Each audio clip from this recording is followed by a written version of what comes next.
2016च्या जिल्हा परिषदेच्या निवडणुकीमध्ये हातकणंगल्यामध्ये एक नंबरची मतं मी घेतली.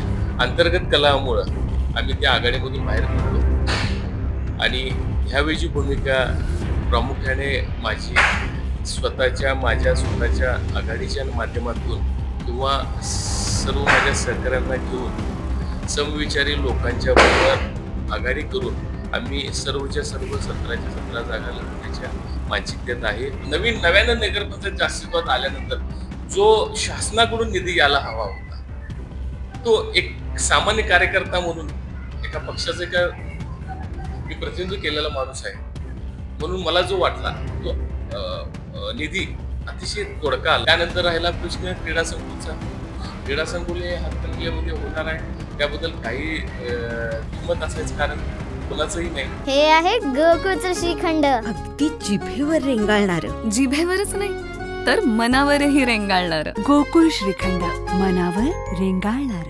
हातकणंगले नगरपंचायतच्या इलेक्शन डिक्लेअर झाले असून नगराध्यक्षपद सर्वसाधारण गटासाठी खुल्ले झाले.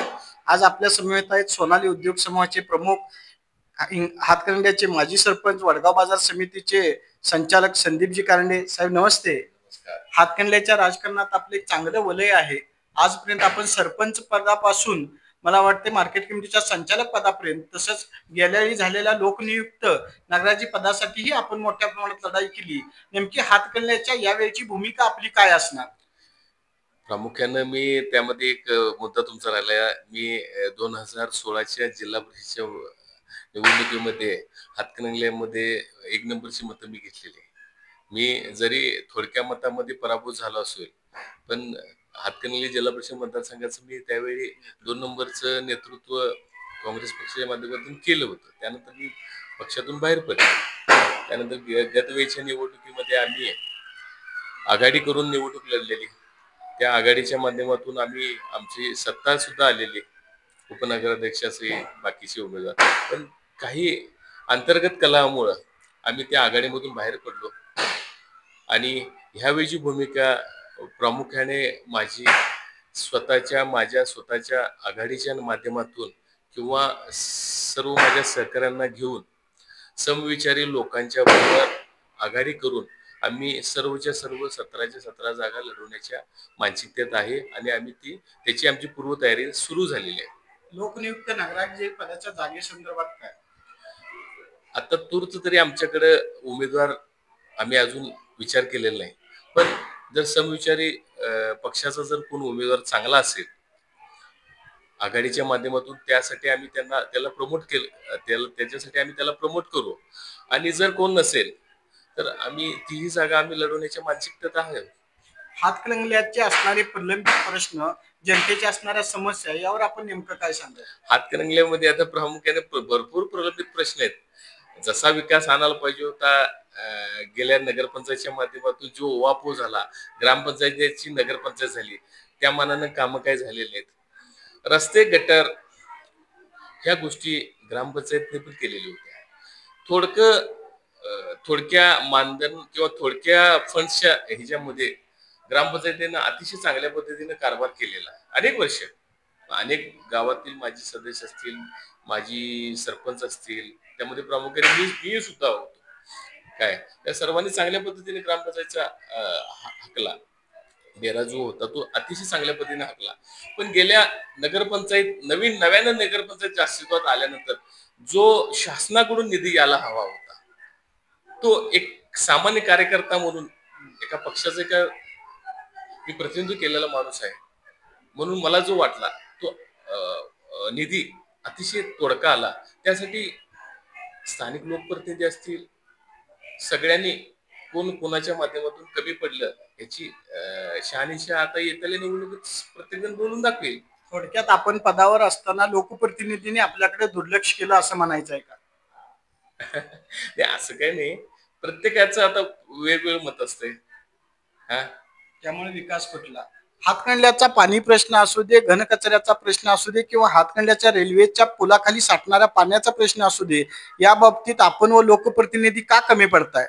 नाही, हातकणंगलेच्या रेल्वेच्या पुलाच्या संदर्भात राजू शेट्टींना आणून ज्यावेळी पुलाचं काम चालू होतं आसपास त्यावेळी तुम्हीच एकदा त्याची बातमी दिलेली आहे की असं तलावाच्या हिशोबानं ते पाणी साचलेलं आहे. त्यावेळी आजूबाजूच्या शेतकऱ्यांना शेतीचं पूर्ण ऱ्हास झालेलं, तर त्यांना पंचनामा करून त्यांना पैसे द्यायचं काम आम्ही केलेलं आहे. त्यावेळी सुद्धा तुम्ही जर फुटेज काढला जुने, तर त्यावेळी सुद्धा या पुलाला विरोध केलता. पण काम चालू असताना अतिशय चांगल्या पद्धतीने व्हावं यासाठी सुद्धा आम्ही धडपडणारी मंडळी होतो. त्यानंतर राहिला प्रश्न क्रीडा संकुलचा. क्रीडा संकुल हे हातकणंगलेमध्ये होणार आहे, त्याबद्दल काही दुमत असायचं कारण कोणाचंही नाही. आदरणीय अशोकरावजी माने साहेब या मतदारसंघाचे आमदार आहेत, ते यासाठी अतिशय चांगल्या पद्धतीने पाठपुरावा करत आहेत आणि ते क्रीडा संकुल होणारच आहे. आणि तिसरा प्रश्न कुठला होता? रस्ते, घनकचरा घनकचरा प्रकल्पाचा जो विषय आहे की एखादी जागा कुठली तरी अलॉट झालेली आहे दत्त सुतगिरीच्या तिथली, पण त्याला निधी जो लागणार होता तो निधी अजून लागलेला नाही. त्यासाठी सुद्धा आपण यथोचित पाठपुरावा करू. आणि राहिला विषय पाण्याच्या प्रश्नासंदर्भात, आता ही पाण्याची स्कीम आहे, सुमारे साधारणतः 17 कोटी रुपयाची प्रशासकीय मान्यतेनुसार फाईल सांगलीतून पुण्यामध्ये गेली आहे. पुण्यातून ती लवकरात लवकर मुंबईला जाईल. याचा पाठपुरावा कोण करत आहे? तुम्ही आता मी फाईल कुठं आहे, मी कुठल्या टेबल आहे आणि कोण मूव्ह करायला हे सुद्धा मी तुम्हाला सांगितलं. त्यामुळं अजून ह्याला मान्यता मिळालेली नाही. जर कोण म्हणत असेल की ह्याला मान्यता मिळालेली आहे, तर मान्यता मिळालेली नाही. ही अजून शासनाच्या दरबारी ही स्कीम जाऊन त्यावेळी त्याला मान्यता मिळणार. आगामी इलेक्शनसाठी इच्छुक उमेदवारांच्याकडून काय नेमक्या आपल्या अपेक्षा आहेत? नाही, इच्छुक उमेदवाराकडून हीच अपेक्षा की बाबा त्यानं गावासाठी तळमळीचं काम करावं. गावाच्या सगळ्या ह्या ज्या ग्रामपंचायतीनंतर आपण नगरपंचायतीमध्ये जातोय. नगरपंचायत म्हणजे तुम्ही एक नगरसेवक होताय, तुम्ही जिल्ह्याच्या राजकारणामध्ये गेला, त्यामुळे तुम्ही त्या लेवलनं तुम्ही माणसांची कामं, आपल्या नगरीची कामं आणि एक आदर्श हातकणंगले डेव्हलप करण्याच्या दृष्टीने तुम्ही काम केलं पाहिजे, हीच माझी अपेक्षा आहे. आपल्या अपेक्षा रास्त असताना संपूर्ण महाराष्ट्रात हातकणंगले लोकसभा मतदारसंघ, हातकणंगले विधानसभा मतदारसंघ संपूर्ण महाराष्ट्राला आणि देशाला परिचित असताना हातकणंगले प्रॉपर गावचा मात्र विकास वंचित राहिला व हातकणंगले बघितल्या विकासाची रचना कुठे खुंटली असं वाटत नाही का? नाही, विकास खुंटला असं काय म्हणता येत नाही. पण काय झालंय, गावाला आमच्या प्रामुख्याने गाव तालुक्याचं मुख्यालय आहे, पण इतके दिवस ग्रामपंचायत असल्यामुळं निधी शॉर्टफॉल असल्यामुळं ही निधी मिळू शकत नव्हता. गावाची व्याप्ती आता वाढलेली आहे. ग्रामपंचायतची नगरपंचायत झालेली आहे.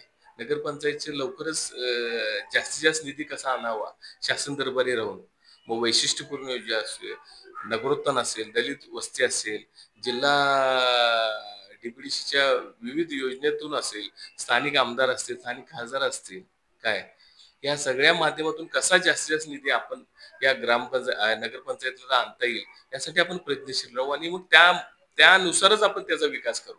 त्यासाठी हातकणंगले नगरीच्या सर्व नागरिकांना माझे कळकळीचं तुमच्या चॅलेंजच्या माध्यमातून आव्हान आहे की कोणालाही द्या, पण एक हाती सत्ता एका आघाडीला किंवा एका पक्षाला द्यावी. त्याच वेळी ह्या गावचा विकास होणार. एक हाती सत्तेचा विषय निघत असताना आपण बराच काळ काँग्रेसचं काम केलं, त्यानंतर आपण माडी गटातून मार्केट कमिटी लढवली, जिल्हा परिषदसाठी आपण एका पक्षात गेला, काही वेळा राजू शेट्टींचं नेतृत्व आपण केलं. सध्या पाहताय विद्यमान आमदार अशोक माने यांच्या विजयात आपला मोलाचा वाटा आहे. नेमकी आपली इथं भूमिका काय आहे? नाही, आता जरी मी कोणत्या पक्षात नसलो तरी मी सगळ्या नेते मंडळीच्या संपर्कात आहे. कुठल्या नेत्याला मी नको आहे असं पण काही नाही. त्यामुळे मी समविचारी माझ्या कार्यकर्त्यांना घेऊन, सगळ्या नेते मंडळांना विश्वासात घेऊन, त्यांच्या कार्यकर्त्यांना विश्वासात घेऊन एक चांगली सक्षम आघाडी हातकणंगलेत आम्ही उभा करून समविचारी लोकांच्या बरोबर, समविचारी पक्षाच्या ज्या समविचारी पक्ष आहे त्याच्यावर आमची आघाडी करून आम्ही पूर्णच्या पूर्ण 17च्या 17 जागा लढवणार आणि जो आमच्या विचाराचा नगराध्यक्ष आहे किंवा या गावाच्या समृद्धीसाठी झटणारा नगराध्यक्ष आहे त्यासाठी आम्ही प्रयत्नशील राहू. येणाऱ्या इलेक्शन मध्ये हातकणंगलेच्या नागरिकांना कोणत्या गोष्टीचं आपण हे सांगून निवडणूक लढवणार आहात? नेमकं काय आपण विकासाचा अजेंडा काय असेल आपला? विकासाचा अजेंडा म्हणजे 24 तास पाणी पाहिजे, स्वच्छतेचा प्रश्न आहे, गावातील अतिक्रमणाचा प्रश्न आहे, रहदारीचा प्रश्न आहे, या आणखीन एक गोष्टी आहेत.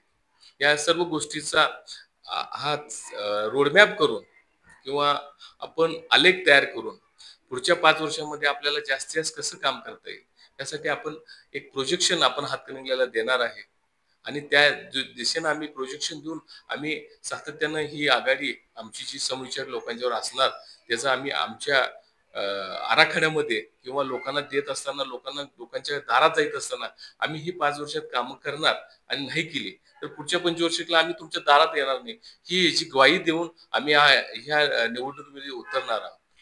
13,000 मतदारसंघ असणाऱ्या हातकणंगल्यात बाहेरगावची लोकसंख्या पाहिजे तर ती 30,000वर गेली आहे. परिणामी आज पाण्याचं संख्याबळ महिन्यातून 5 ते 6 वेळाच लोकांना पाणी मिळतंय. लोकसंख्या वाढत्या, लोकांच्या अपेक्षा वाढत्या, त्यामुळे लोकप्रतिनिधी ह्या अपेक्षा पुरवण्यात व्यस्त किती वेळ करू शकतात. नाही मी तुम्हाला मगाशी सांगितले की आज पाणी पुरवठ्याची स्कीम कुठे आहे काय आहे कुठली फाईल मूव्ह करायला हे पण तुम्हाला सांगितलं. पण ह्याच्यापूर्वी सुद्धा साहेब मी ज्यावेळी जिल्हा परिषद 2016 लढलो त्यावेळी 10,000 मतदान होतं हातकणंगल्याचं 3,000 मतदान फक्त वाढलेलं आहे. त्यावेळी सुद्धा गावात स्वच्छता होती, त्यावेळी सुद्धा पाणी होतं, त्यावेळी सुद्धा ही ग्रामपंचायतच होती. त्यामुळे कसं आहे कोण काय काम करते ह्याच्यापेक्षा कोण नेतृत्व करते ह्याच्याकडे गावातल्या लोकांनी बघितलं पाहिजे आणि ज्याच्याकडे नेतृत्वाची क्षमता आहे तो गावाचा गाडा हाकू शकतोय हे आम्ही दाखवून दिलेलं आहे. त्यामुळे मी परत एकदा गावाला आव्हान तुमच्या चॅनलच्या माध्यमातून करलोय की आम्हाला तुम्ही आमच्या आघाडीच्या लोकांना तुम्ही आम्हाला सत्तेत घ्या, सत्ता द्या. आम्ही ह्या 5 वर्षात अतिशय चांगल्या पद्धतीचा विकास या हातकणंगल्याच्या माध्यमातून एक महाराष्ट्राची एक आदर्श नगरपंचायत कशी डेव्हलप करता येईल स्वच्छ आणि सुंदर ही आम्ही दाखवून देऊ. काही सामाजिक कार्यकर्ते आपल्या नगरपंचायतीवर लाखो रुपयाचा भ्रष्टाचार केल्याचे आरोप करतायत, याबद्दल आपलं काय मत आहे? नाही आता त्या गोष्टीवर सामाजिक कार्यकर्त्यांनी माहितीच्या अधिकाऱ्याखाली काय मागितले असतील काय काय त्रुटी त्यामध्ये असतील किंवा प्रशासनिक माणसांनी काय हे केलेलं आहे त्या गोष्टीवर मला काही कल्पना नाही. आपण आपली सत्ता ज्यावेळी येईल आमची लोक ज्यावेळी आज जाईल त्यावेळी त्या गोष्टीचा आम्ही शहानिशा करून त्या संबंधित लोकांना अधिकाऱ्यांना आम्ही कारवाई करण्यास भाग पडणार. हातकणंगले नगरपंचायतची निवडणूक लढवत असताना आम्ही आता जर विकास कामं नाही केली तर पुन्हा आम्हाला निवडणुकीच्या मतदानासाठी दारात उभा करून देऊ नका, अशा आशयाचं मत सामाजिक कार्यकर्ते नेते संदीप कांडे यांनी बोलताना व्यक्त केलं. न्यूज मराठी 24 साठी विनोद शिंगे, हातकणंगले.